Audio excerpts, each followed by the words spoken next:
Bali, ito. Let's go with naso ko. Bali, ito yung ulo niya. Titignan niya.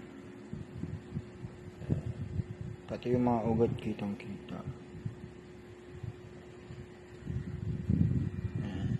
So, yun. Lagay natin. Yun. So, ganito siya.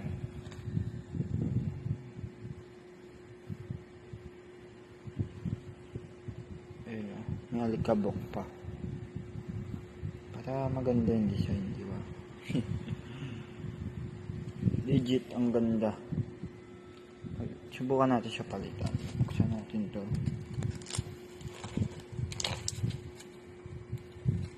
Ayan. Ito yung parang normal face niya. Okay. So, yun. Palitan natin.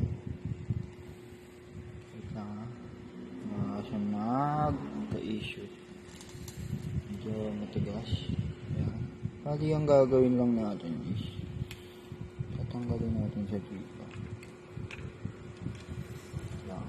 Medyo matigas. Ito siya. Ayan. Doon kasi sa isa diretso ulo. Ito kasi tinatanggal ko. Yun o.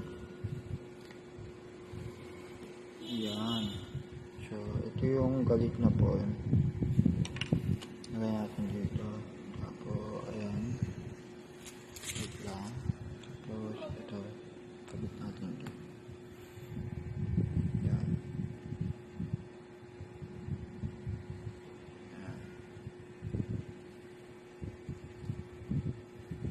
Ayan. Ito wala siyang bounce. Ay, wala nga pala siyang bounce, no? Kasi nakaipit siya. Ayun. So, ito yung itsura niya. So, subukan natin siya ikalit. Uy! Okay. Ganun talaga siya. Akala ko natanggal yung cup o yung kape. Kape ba o cup? Hindi ko alam. Google Translate ko mamaya. Hindi ko makabit. Tigas, ano? Wait lang, ha? Okay. Yun. So, ito siya. Hindi ko siya bet. Para sa ano. Parang mas bet ko yung galit siya. Lalo na yung kamay niya kasi nakaganyan. So, yun lang. Thank you.